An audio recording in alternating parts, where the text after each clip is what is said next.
Hello friends, welcome to SK digital சேவை. இந்த வீடியோவில் நம்ம என்ன ஒரு இன்ஃபர்மேஷன் பார்க்க போறோம்னா, 12த்தோட ரிசல்ட் வெளியே வந்துருச்சு. அந்த ரிசல்ட்டுக்கான ப்ரொஃபஷனல் மார்க் ஷீட் வந்து எப்படி பிரிண்ட் அவுட் எடுக்கணும், இந்த ஒரு இன்ஃபர்மேஷன் தான் நம்ம இந்த வீடியோவில் பார்க்க போகிறோம். ரிசல்ட் வந்து பிரிண்ட் அவுட் எடுக்கிறதுக்கான அஃபிஷியல் வெப்சைட் பார்த்தீங்கன்னா apply.tndge.org. இந்த வெப்சைட்ல உங்களோட பிரிண்ட் அவுட்டை வந்து நீங்கள் பிரிண்ட் எடுத்துக்கலாம். இங்க பாத்தீங்கன்னா வாட்ஸ் நியூன்னு சொல்லிட்டு போயிருக்கு பாத்தீங்களா, அதுக்கு கீழே ஒரு லிங்க் வந்து போயிட்டு இருக்கும். இந்த லிங்கை வந்து நீங்க கிளிக் பண்ணுங்க. கிளிக் பண்ண உடனே உங்களுக்கு ஒரு பேஜ் ஓப்பன் ஆகும்.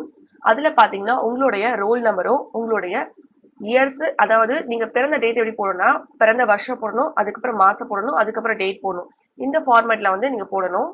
ஃபர்ஸ்ட் வந்து ரோல் நம்பர் போட்டுக்கலாம்.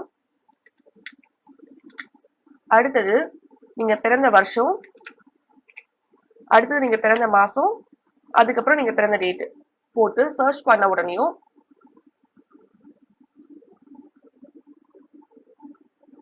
உங்களுடைய ப்ரொஃபஷனல் மார்க் ஷீட் பாத்தீங்கன்னா டவுன்லோட் பண்ணிக்கலாம். நீங்க டவுன்லோட் பண்ணதை ஓபன் பண்ணுங்க.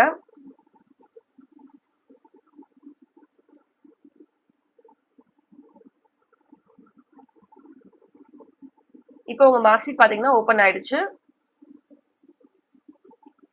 இந்த மார்க் ஷீட்டை பாத்தீங்கன்னா நீங்க பிரிண்ட் அவுட் எடுத்துட்டு உங்களுடைய சைன் பாத்தீங்கன்னா இந்த மார்க் ஷீட்ல வந்து சைன் பண்ண வேண்டியது இருக்கும். அது மட்டும் இல்லாம நீங்க என்ன பண்ணுங்க, உங்களோட ஸ்கூல்ல போயிட்டு ஹெட் மாஸ்டர் கிட்ட வந்து ஒரு சைன் வாங்கிக்கோங்க.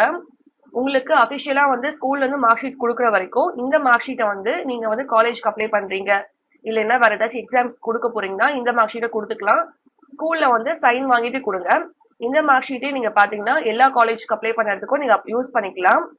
ஃப்ரெண்ட்ஸ், ஒரு முக்கியமான விஷயம், உங்க ஃப்ரெண்ட்ஸ்ல யாராச்சும் ஒருத்தவங்க ஏதாச்சும் ஒரு சப்ஜெக்ட்ல ஃபெயில் ஆயிட்டாங்கன்னா அந்த எக்ஸாமுக்கு அப்ளை பண்றதுக்கு லாஸ்ட் டேட் பாத்தீங்கன்னா வர 20 வரைக்கும் வந்து அந்த எக்ஸாமுக்கு அப்ளை பண்ணலாம். எக்ஸாம் பாத்தீங்கன்னா அடுத்த மாசமே வந்து நடக்குதுன்னு சொல்லியிருக்காங்க. உடனே ரிசல்ட் வந்துடும். அவங்க எக்ஸாம் வந்து ஒரே ஒரு எக்ஸாம்ல ஃபெயில் ஆயிட்டாங்கன்னா உடனே எக்ஸாம் எழுதிட்டு இந்த வருஷம் உங்க கூடயே பாத்தீங்கன்னா அவங்க வந்து காலேஜ்ல வந்து ஜாயின் பண்ணி படிக்க முடியும். அதுக்கு அப்ளை பண்றதுக்கு லாஸ்ட் டேட் பாத்தீங்கன்னா இந்த மாசம் 20 வரைக்கும் தான் டைம் இருக்கு. எக்ஸாம் டைம் டேபிள் கூட நெக்ஸ்ட் மந்த் என்னென்ன டேட்ல எக்ஸாம் நடக்குதுன்னு சொல்லி டைம் டேபிள் கூட வெளியே வந்துருச்சு. நம்ம சேனல்ல பாத்தீங்கன்னா எக்ஸாம் எப்படி அப்ளை பண்ணணும், டைம் டேபிள்ல என்னென்னைக்கு என்ன எக்ஸாம் சொல்லி டைம் டேபிள் என்னைக்கு வந்திருக்கணும் வீடியோ போட்டிருக்கோம். உங்க ஃப்ரெண்ட்ஸ் யாராச்சும் ஃபெயில் ஆயிருந்தாங்கன்னா அவங்களுக்கு இந்த இன்ஃபர்மேஷனை சொல்லுங்க, ரொம்ப யூஸ்ஃபுல்லா இருக்கும். நம்ம சேனல்ல சொல்ற எல்லா இன்ஃபர்மேஷனும் உங்களுக்கு பிடிச்சிருந்துச்சுன்னா நம்ம சேனலை லைக் பண்ணுங்க, ஷேர் பண்ணுங்க, சப்ஸ்கிரைப் பண்ணுங்க. தேங்க்யூ.